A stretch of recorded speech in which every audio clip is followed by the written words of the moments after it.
One thing I've learned since I've moved back here to Pittsburgh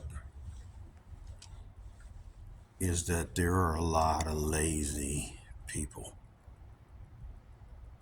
in Pittsburgh.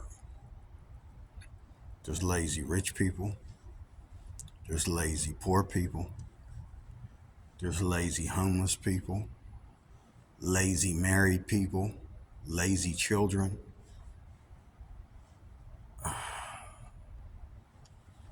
It's just that the criminals aren't lazy when it comes to doing crime. There ain't nobody lazy about shooting another person.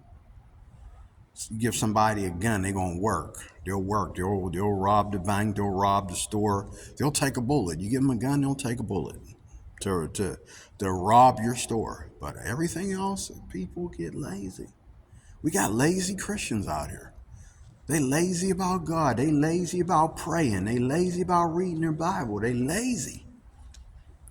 Let me tell you something. Laziness is an old demon entity that will get you nowhere. You know, there's people that are sitting around looking at other people that are making it to the top, and they're sitting there being lazy, saying, talking about how much they envy, without coming out and saying that they're envious and jealous, but they envy these people, and they're full of envy and anger and all like that because they think it's unfair that certain people make it to the top and they don't. Well, first of all, there's laziness of the body where you don't want to do anything that requires you to get up early or stay up late and work and sweat, work and, wear out your body and lay down and go back to sleep and refresh yourself and exercise. That's laziness. You don't want to do what you need to do. I remember I had a job working for the parcel service.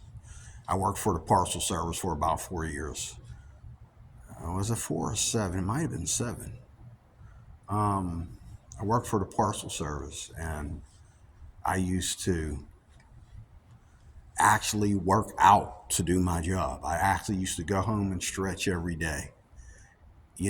Every day after work, I went home and stretched because the work was strenuous. And I used to go home and stretch every day. I used to get up in the morning and stretch again because I knew I was going to go to work. I was going to put these heavy loads on my back and all like that. You know, and there's times when I was coffeeed out, like no more coffee. I can't take any more coffee. It's crashing me instead of helping me have energy. And I used to take energy bars, all this, just to load those trucks. You know what I mean? And they said that, oh well, you're not going to lift more than 75 pounds. Try 275. No, we were putting stuff in there like big screen TVs. We were putting, all kinds of furniture in these trucks and stuff. If you can get it in a box, we put it. If you can get it in a box, we put it in there. We had luggage and stuff in there that was 275 pounds. It ain't budging unless two people lift it. Sometimes it took four of us. You know what I mean? But most of the time it was just me and another person in the feeder. And I mean, I had a female partner that I worked with, and she could work her buns off. There wasn't nothing lazy about her. And if they asked her to come and do overtime, she'd show up and do it. She'd get mad about it. She hated when they asked her to do overtime, but she came and do it. She never missed a beat. And her boyfriend was lazy. And I believe by now they're broken up. But, she would get mad at him because he was lazy. But this is the thing. You don't want to be lazy. Don't be lazy. I mean, if you want to if you feel that you're old enough and you've worked hard enough to retire yourself and get off your knees and off your back, that's fine. But even if you're lazy, you're lazy. You'll be lazy. Okay. I was lazy in school. This is why a lot of things I don't know today, because I was lazy in school. I just had a guy just recently, a few minutes ago, ask me if I graduated from high school because he was trying to explain something to me and I didn't care. And then I had to let him know that I know the answer. I just don't care about it because it has nothing to do with what I'm talking about. You know what I mean? Like, you're not going to teach me the basics of science all over again. But this is the thing. He understood that, you know, I did go to school and I do have, I do have a diploma. But I got to admit, though, I was lazy in school. I was lazy. Okay? I was lazy in school. I was lazy. I did not want to do anything.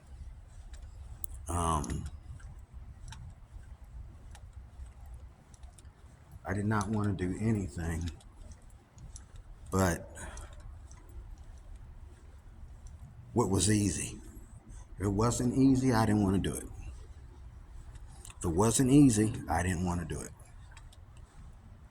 If it took me to, if it took me to ask somebody for help with my homework or anything like that, I don't want to do it. And part of it could be attention deficit disorder. But even people that have attention deficit disorder, you can't be lazy or you'll never get help for your attention deficit disorder. You have to fight it. You have to apply yourself. Me and my daughter both, one of my daughters, we both have attention deficit disorder. And people wonder why now today, why some things are hard for me. But some things that are hard for me, I had to really, really, really sit down. When it became easy to everybody else, I had to sit down on my own time and really, really study. People say, what are you doing? You already know how to do that. No, I don't. I can't just get it right the first time like you do it. I need to practice and practice and practice until I get it right, until I get myself on a program that whatever I do is always the same. This picture is always the same, and I can never go wrong, and the terminology is always the same. It's not going to change. And if it does change, you'll retrain me in that. But I need to know how to do this in a way that doesn't change and that it's always the same. All I got to do is think of 1, 2, 3, 4, 5, and boom, and there it is. And that's the way I do things today. I always look for pictures. This is how I fight attention deficit disorder. I look at pictures in my mind of how things are, and I relate things to things, okay? And that's how I get what I need. But don't be lazy. Never be lazy. If you're lazy with your body, you're going to also be lazy with your mind. It's not going to be a difference. There's people that are lazy with their mind. I was like that. You don't even want to apply your brain. And now here I am, after spending years of laziness. My whole high school, middle school experience was lazy. Part of that could have been because I spent most of that taking care of my mom. So when I went to school, I was like looking for some me time, when I went to school, because I didn't get I wasn't able to be out there playing with the other kids. I needed my me time, So when I went to school, it was about me, and I was a loner in school, you know what I'm saying? But one thing about me in school is I always kicked it with the people that were making the good grades and the people that were behaving in school. Let this be a lesson to you. Don't settle for people that are just as lazy as you. Hang out with people that help you become a better person, even if you are envious and jealous, and even if you are lazy. The way to overcome that is be around people that will sharpen you like iron sharpens iron, people that will help you get ahead. Those are the kind of people I want to be around. There's a lot of people around me who are just dead people. They don't want to do nothing. They don't want to work. They come to work and complain, and they don't want to work at all. And they complain when they do work, and every time they do something that's initiative, they think somebody's supposed to pay them extra money or give them a fat kiss or something for it. and it's like, no, dude, that's your job. It's your job to go the extra mile. That's how a company is built. People going the extra mile. I mean, there's just people that are lazy, and there's people that don't want to apply themselves, but they're always thinking about themselves. See, if you don't want to apply yourself, you're not looking out for yourself. In order for Donald Trump to be Donald Trump, per se, he had to take a moment, even if his dad was a wealthy man and it was handed down to him from his parents, he had to take a moment to apply all that to his knowledge and apply that to himself. He had to meet with people he didn't really care about meeting with, and offer people things that he wasn't comfortable offering them. And he wasn't. Donald Trump is not lazy, and he definitely ain't lazy about being the president. Joe Biden might be lazy about being the president because Joe Biden is always looking to give you a quick answer and then walk off the stage. Where Donald Trump, they say, oh, man, he runs his mouth, and I get so sick and tired of him running his mouth, and he's saying. That's his work. He's a businessman. He don't have to work with his body. He works with his mouth and his mind. And not only, even if Donald Trump wasn't the president, he's somebody I look up to, because I want to be able, even though I have attention deficit disorder, or I used to have it, I want to work with my mind, because I'm getting too old to work with my hands as much as I used to. But I want to work with my mind, and I want to put things together and build something big. You know what I mean? It takes a brain. It takes a mind to build Legos. Look at the kids that grew up playing Legos every day. And look at where they're at today. Where are they at today? They're working better jobs than you are. Where are they at today? They're working businesses. They're scientists. They're mechanical engineers. Robotics. They're into robotics and different things like that, because that's where they were able to apply themselves. But don't be lazy. If you be lazy, you're saying that somebody has to carry you. But then when someone says, hey man, I'm not going to do your work for you, I remember a guy I worked with at a meat factory. And he was the son of a friend of mine. He was a young kid. He was much younger than me. He was the son, actually, of a friend of mine. And he came to church, and he felt that I had no right to preach the gospel in church, because I told him at work, hey man, I'm not going to keep doing your work for you. You got to carry your own weight. So he felt that I was a hypocritical Christian. And he was upset that I was up there to preach the gospel. But the thing is, dude, you were lazy. You're in violation. You got me out here doing your work for you. That's not fair.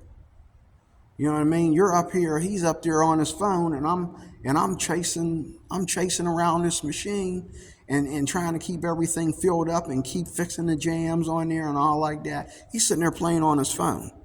When he know we had a cell phone policy, you're not even allowed to have your phone out on the floor.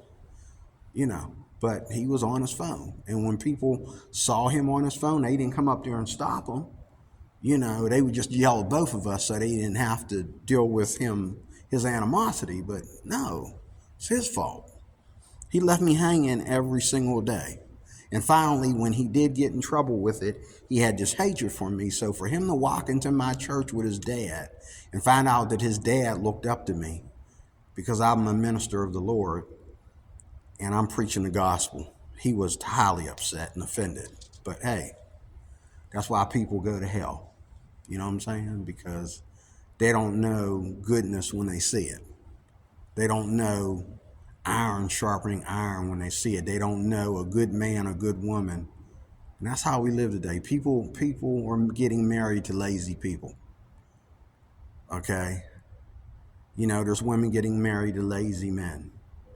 There's nothing hard work about being good in bed if you can't provide for your family, if you can't take your family to the next level. You got plenty of time to be good in bed.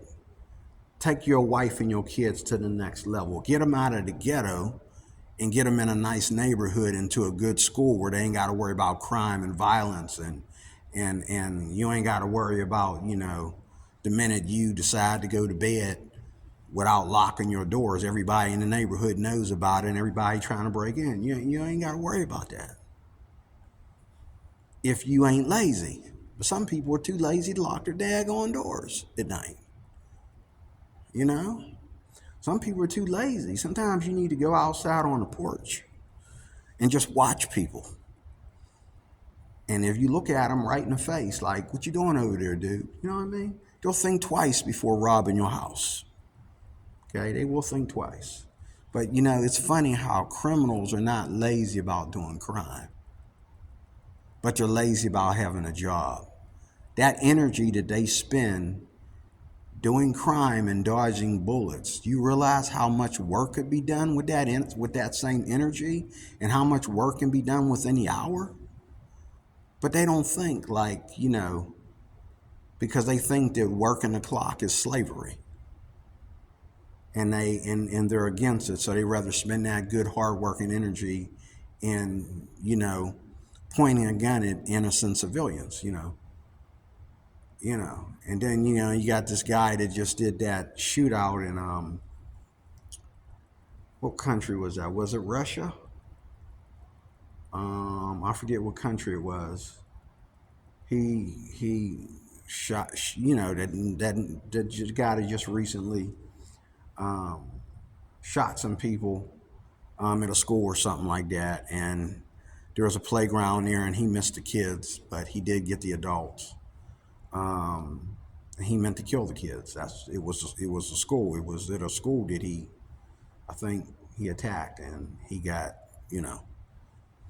he's out on a run. You know how much energy that takes to every day be hiding from the cops, and all the different things that you have to do to be a fugitive and keep escaping every single day without getting caught? No, man. No. That same energy could be used to do great exploits and build the country up, build families up, build children, instead of shooting at them. What can I say? Don't be lazy. I don't care what you got to go through. Don't be a lazy husband. Don't be a lazy wife. Don't be a lazy employee. Don't be a lazy employer. Don't be lazy in your neighborhood. Don't be lazy in your school. Don't be lazy in church. Laziness anywhere where it shows its ugly face is an ugly situation that will get you nowhere. Don't be lazy. Don't be lazy. It's the worst thing ever. If you study the word laziness and look it up in the scriptures and look it up in, your encyclopedia or whatever, you'll find out there's a lot to being lazy. And it can be like the number one thing that keeps Americans down. You go to these other foreign countries and you look at them, look how hard they work, and they still go home and they still have sex, they still have babies, they still have a business, and they walk miles to work, and they fix everything because there's nobody to fix it. You know what I mean? You go to other countries, you find out that everything's laid out on us. It's like everybody has slaves because everybody's lazy. Everybody has slaves because everybody's lazy. You know what I mean? Everybody has slaves. But you go to other countries, people work and fix. And then they go to work and they work and fix at work. They work and fix things to get back home. They have to shovel their way out of the snow to get back home. They have to fix the ditch, the flood, to get back home. They go home and they have to do this in order to use the toilet, to use the bathroom. They got to do this in order to cook. They got to, you know what I mean? They don't just go home and turn on the oven. They don't just go in the bathroom and flush the toilet or turn on the shower or whatever. They have to work for every little thing that they do. Takes a second or third step. You know what I'm saying? And they put hard work before sex and pleasure. They probably have less sex than Americans do because they're always working to please their wife to please their husband. You got women carrying heavy 10-pound bottle pitchers on their shoulders in some of these countries, and you got women outside chopping down trees, and you know, and these beta males here in America, look at them, they're ridiculous. You know, you go to work, and everywhere you go, there's some guy, you know, in a room somewhere, you know, on your most busiest day, on his phone when everybody else is working. Like, what is up with that? And they smile on your face like, "What's up, dog?" And you're thinking, "Hey, why don't you get up out of your chair, dog, and go get some work done, dog?" You know what I'm saying? Like, you know, like everybody's downstairs working. Why are you up here hiding in the office? Does your boss know you hiding in the office? Where's your boss? Is he just as lazy as you are? Like, don't be lazy. Don't be lazy. God bless you. I am DeRoy Cruz. I am your Life Applications Officer. Thank you for watching.